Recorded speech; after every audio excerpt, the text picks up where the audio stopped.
There's a moment we all experience, not with fireworks, not with a meltdown, but with a quiet shift deep inside. It's that familiar moment when someone crosses your line, not for the first or second time, but for the 100th. And this time, something in you finally says, enough.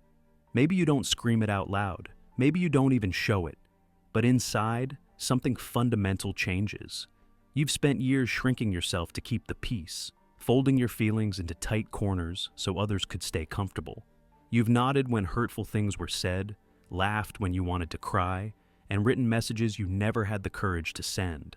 You've swallowed your truth so many times that now it sits like a stone in your chest. But here's what no one tells you. This doesn't make you weak. In fact, it points to something incredible about you. Your ability to hope, your instinct to believe people can grow, your desire to give second chances, over and over again. You see the best in people, and that's a rare gift. But it's also a blade that cuts both ways, because that same beautiful hope can be the very reason you get hurt again and again. For many of us, the erosion of our boundaries didn't start in adulthood. It started way earlier, before we had words for what was happening. Maybe you grew up in a house where your feelings came second, or last. Maybe you learned early that being good meant doing what you were told, no questions asked. Maybe love felt conditional, tied to how much you could bend. Or maybe setting boundaries always led to conflict, and conflict felt dangerous.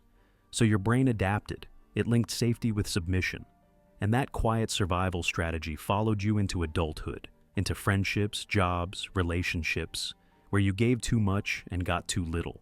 Saying no felt risky. Asking for space felt selfish. And setting limits felt like pushing people away. Now, layer in society's expectations. If you're a woman, you've likely been told your value lies in nurturing others, even at your own expense. If you're a man, you've probably been taught that emotions are weakness and boundaries are only for the body, not the heart. And if you don't fit neatly into these boxes, you may have learned that your identity itself needs justification, leaving little room to speak up for your emotional needs. The truth, when people cross your boundaries, it's rarely random. People sense gaps. They pick up on where your fence is sagging, where your energy is leaking. Sometimes they don't even realize they're doing it. But on a primal level, we all expand into space that isn't clearly claimed. It's human nature.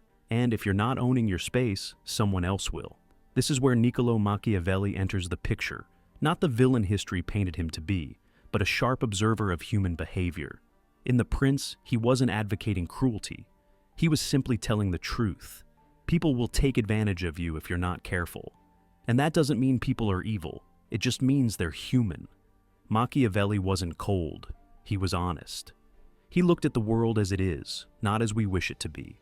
While other philosophers were preaching unconditional goodness, he was saying, protect yourself. Because not everyone approaching you has pure intentions. And if you keep living in the land of how people should treat you, you'll keep getting burned by how they actually do. That breaking point you felt, for some, it shows up as a betrayal that's too big to ignore. For others, it's death by 1,000 tiny moments, being overlooked, dismissed, brushed aside, until you're just tired. Not angry, just done. That tiredness is your body's way of telling you something has to shift. Not because you've become bitter, but because you've realized your kindness was being used as a tool for your own erasure. And that's the first real Machiavellian lesson. Stop lying to yourself about what's going on. See the truth clearly. Your boundary problems aren't mysterious. They have patterns. They have repeat offenders. And most importantly, they have roots. Often in your own inner scripts that keep playing the same story on loop. You know which people leave you feeling small. You've noticed the conversations that drain you. You've seen the relationships that always take more than they give. These aren't coincidences. They're maps pointing to where your boundaries are too soft. Boundaries, by the way, aren't just about personal space. They exist in layers. Think of them like rings around the core of who you are. The outer layer, physical boundaries, your body, your possessions. Next, you have time boundaries, how your hours are spent. Then come emotional boundaries, what you'll allow to influence your mood. Go deeper, and you find thought boundaries, your ability to think freely without being gaslit or manipulated. And at the very center, your spiritual boundary, the place that holds your deepest values, purpose, and sense of meaning. Most people have decent outer boundaries. You likely know how to tell someone not to touch you without permission. But the closer we get to the core, the weaker our defenses tend to be. Maybe you give away your time too easily, always saying yes, even when you're exhausted. Maybe you absorb other people's emotions like a sponge, walking away heavy without knowing why.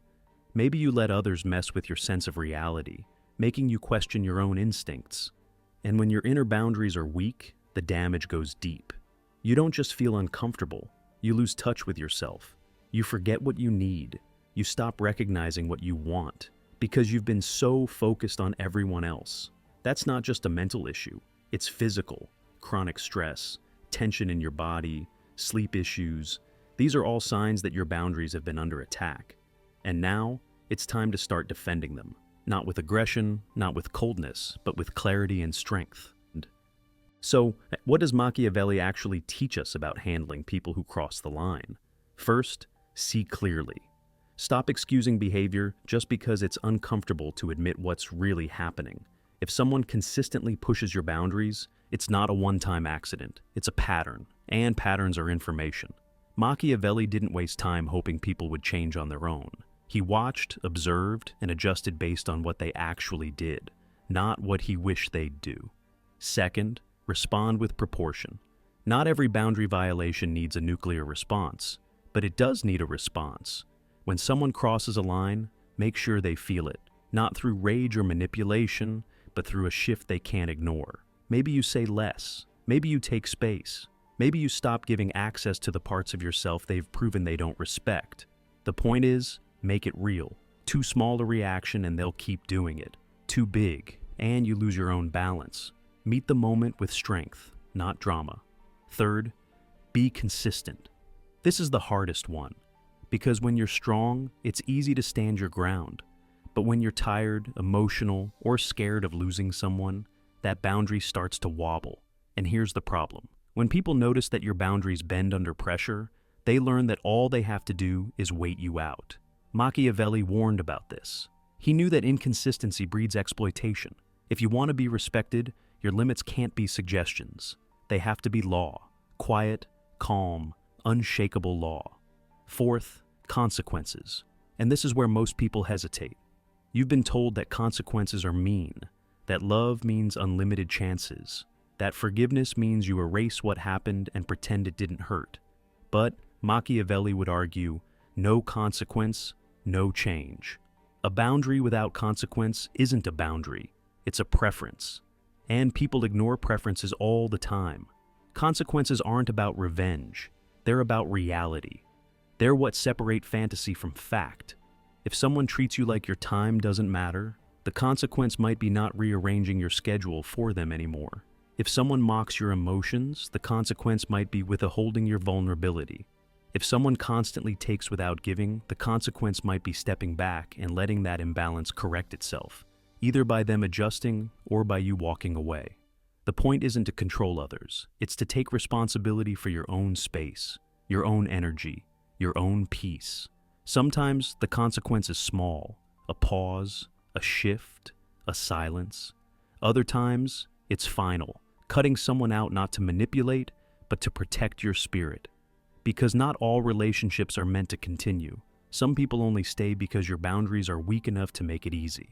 Strengthen them, and they either rise with you or fade, and either result is truth, not tragedy. And here's where something beautiful happens. When you finally honor your own boundaries, something inside you relaxes. The tightness in your chest softens. The background anxiety that used to hum all day starts to quiet. Your sleep deepens. Your energy returns. Because your body finally understands. You're safe now. You've stopped handing out front row seats in your life to people who throw stones. You've started treating yourself like someone worth protecting. This, right here, is the shift. It's not about becoming cold. It's about becoming clear. You start giving from overflow, not obligation. You stop rescuing people who refuse to swim.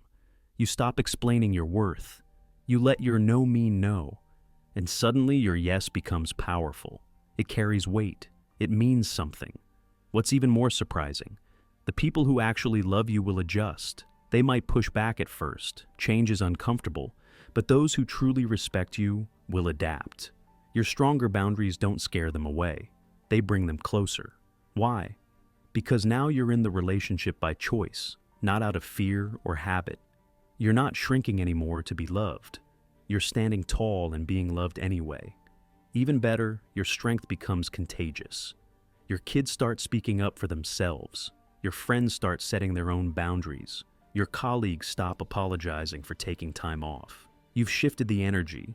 You've modeled a new way to exist, and people notice. And here's something you didn't expect. Some of the relationships you thought were beyond saving begin to change too. Not because you begged, not because you explained yourself 100 times, but because you stopped playing your old role in the dynamic. You stopped feeding the cycle. You showed a new version of yourself, clear, calm, firm, and some people rose to meet you there. Not all of them. Some fell away, some needed to, because the relationship only worked when you didn't have boundaries. And the moment you stood up, it cracked. That's not failure, that's freedom. You've realized by now, boundaries are not walls. They're not meant to shut people out. They're filters, membranes, like the protective skin of a cell, designed to allow in what nourishes and block what harms. When your boundaries are strong, you don't lose connection. You create real connection, based on mutual respect, not performance. You give what you actually want to give, not what you feel guilted into. You listen without absorbing. You love without losing yourself. If Machiavelli could see you now, he'd recognize this as the true form of power. Not domination, not manipulation, but definition. Knowing where you end and others begin. Not from anger, but from understanding. He'd remind you that strategy isn't about being cold, it's about being wise. He'd tell you to be patient, to expect resistance from those who benefited from your silence, to stay firm even when doubt creeps in. Because real transformation takes time. Boundaries aren't declarations, they're habits. They're maintained, not announced. And in this daily practice of honoring yourself, something sacred happens. You stop abandoning yourself. You stop trading dignity for temporary approval. You stop needing everyone to understand. Because you understand. You've stepped into the authority of your own life, not by yelling louder, but by standing taller. No apologies, no explanations, just presence. You've learned that boundaries aren't about saying no to others. They're about saying yes to yourself, yes to your value, yes to your peace, yes to your needs being valid, yes to becoming the author of your own life instead of a character in someone else's script. And this is the warmth in Machiavelli's message. Not that the world is cruel and so you must be colder, but that the world is complex and your softness deserves protection. Not fear, not performance, not approval, but a kind of self-respect so steady, it teaches everyone around you how to treat you. The real surprise is this: your clarity didn't isolate you, it opened you. It revealed the real you, the one who exists not in pieces but whole, the one who no longer melts to fit into spaces but creates space simply by being. And that wholeness, that quiet strength, it's love. Not the needy kind, not the desperate kind, but the kind that gives freely without losing itself. This is the final truth, the one your younger self didn't know. Protecting your boundaries doesn't make you selfish. It makes you available to truth, to real connection, to life. You're no longer drained by pleasing everyone. You're now fueled by alignment. You're not flooding the world, hoping someone drinks. You're flowing with intention, knowing what you carry is sacred. So, welcome to the beginning, not the end, of your story. The beginning of a life lived from wholeness, not holes. From purpose, not pressure. From strength, not survival. Your journey wasn't easy, but it brought you home, to yourself. And now, your boundaries aren't barriers, they're banks, guiding the river of your life to flow deep, strong, and true. Not for everyone, but for the ones who are ready to meet you in that sacred space. You've earned this. Keep going.